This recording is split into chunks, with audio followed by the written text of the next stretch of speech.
Assalamualaikum warahmatullahi wabarakatuh. Materi hari ini adalah mempertahankan kemerdekaan dari ancaman disintegrasi bangsa.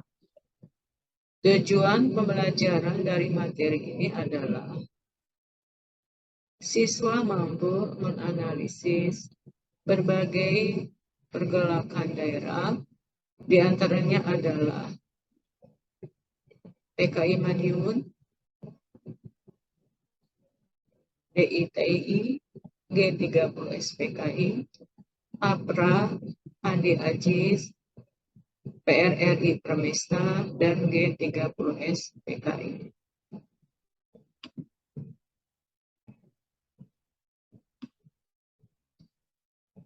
Pergolakan setelah kemerdekaan dibagi tiga.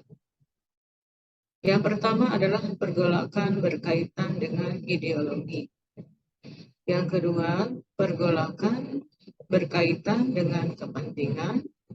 Dan yang ketiga, pergolakan yang berkaitan dengan sistem pemerintahan.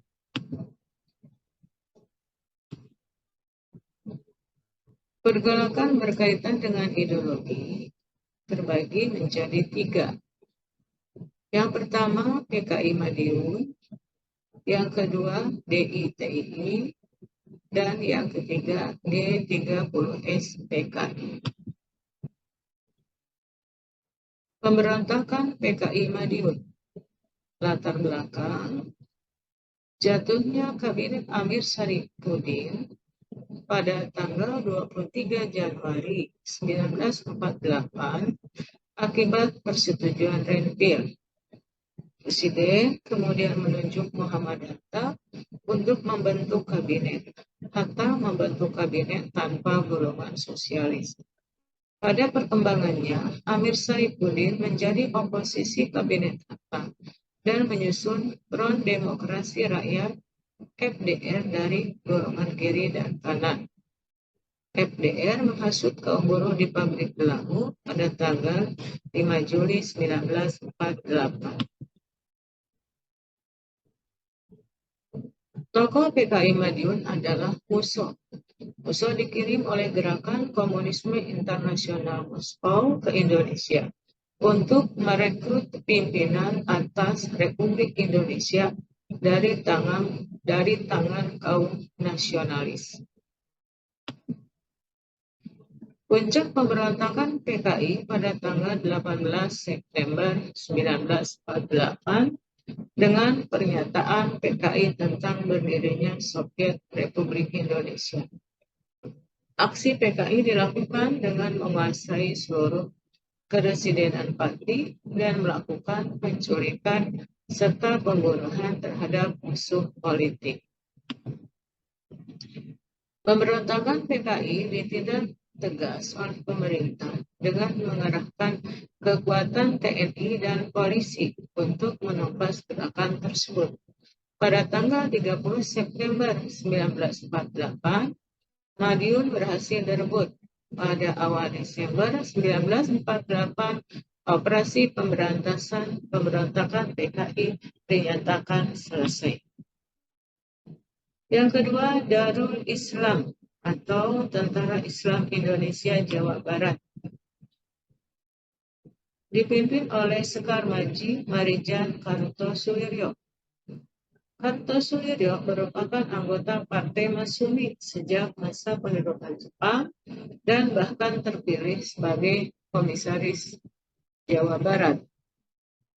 Rencana pendirian negara Islam sebenarnya telah direncanakannya sejak 1942 dengan mendirikan pesantren Supah yang digunakan untuk pelatihan kemiliteran pemuda Islam. Hizbullah dan Sabilillah dipergunakan dalam pendirian negara Islam. Latar belakang pemberontakan DITI. Di antaranya adalah penolakan keputusan Renville bagi Kartosuwiryo yang dianggap merugikan Republik Indonesia. Gerakan Negara Islam Indonesia ini bertujuan untuk menjadikan Republik Indonesia sebagai sebuah negara yang menerapkan dasar agama Islam sebagai dasar negara. Proklamasi Negara Islam Indonesia menyatakan dengan tegas bahwa kewajiban negara untuk membuat undang-undang berdasarkan syariat Islam dan menolak keras terhadap ideologi selain Al-Quran dan Hadis, atau yang sering mereka sebut dengan hukum kafir.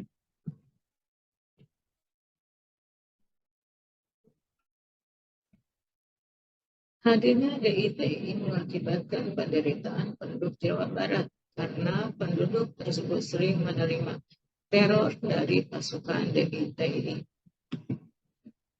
Upaya persuasif melalui surat yang dilayangkan Muhammad Nasir kepada DITI akhirnya melalui operasi pagar betis di Gunung Gebang yang dilakukan oleh Divisi Siliwangi, akhirnya Kartosuwiryo berhasil ditangkap dan dijatuhi hukuman mati. Yang kedua, pemberontakan DITI di Jawa Tengah. Tokohnya adalah Amir Patah. Amir Patah bergabung dengan organisasi DITI Jawa Barat yang dipimpin oleh Kartosuwiryo. DITI Sulawesi Selatan dipimpin oleh Bahar Mujakar. Mereka meminta pemerintah agar anggota Komando Gerilya Sulawesi Selatan digabungkan pada satu brigade yang disebut Brigade Hasanuddin di bawah pimpinannya. Pemerintah menolak dan akhirnya terjadilah pemberontakan. DITI yang terakhir adalah terjadi di Aceh yang dipimpin oleh Daud Berek.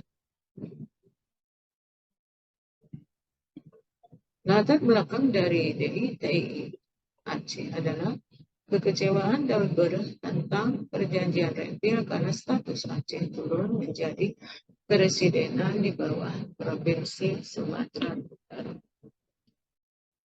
Yang kedua adalah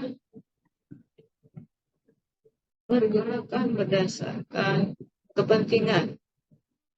Di antaranya adalah APRA di Bandung. Latar belakang dari APRA adalah karena Westerling ingin tetap mempertahankan bentuk negara federasi.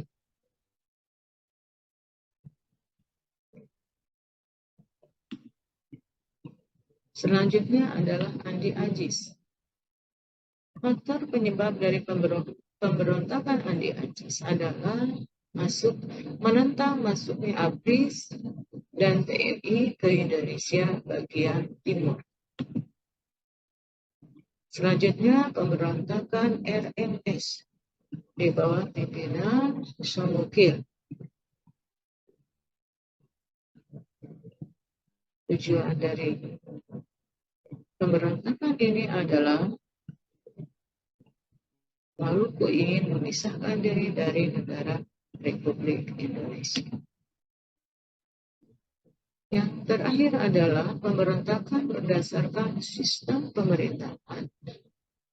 Di antaranya adalah pemberontakan PRRI dan Permesta. Latar belakang munculnya gerakan PRRI Permesta.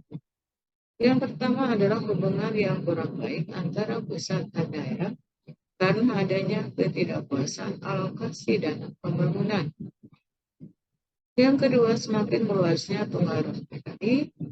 Dan yang ketiga, konflik internal di tubuh militer. Penyelesaian dari pemberontakan ini adalah dilakukannya operasi 17 Agustus di Sumatera. Operasi tersebut dinamakan Operasi Sabta Marga di Indonesia bagian. Selanjutnya adalah gerakan 30 September PKI.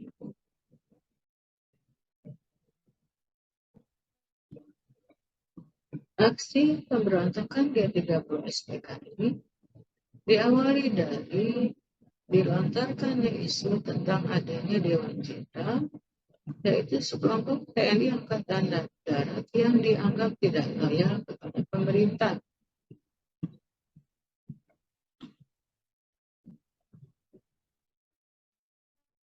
Dalam menumpas pemberontakan G30 SPKI, Maya Soeharto berhasil merebut RRI dan kantor Telkom yang dipimpin Sarwo Edi Wibowo. Kemudian mengadakan operasi penumpasan di basis gerakan G30 SPKI di Lanut Hari Indonesia, dan kemudian berhasil menemukan jasad para jenderal korban PKI.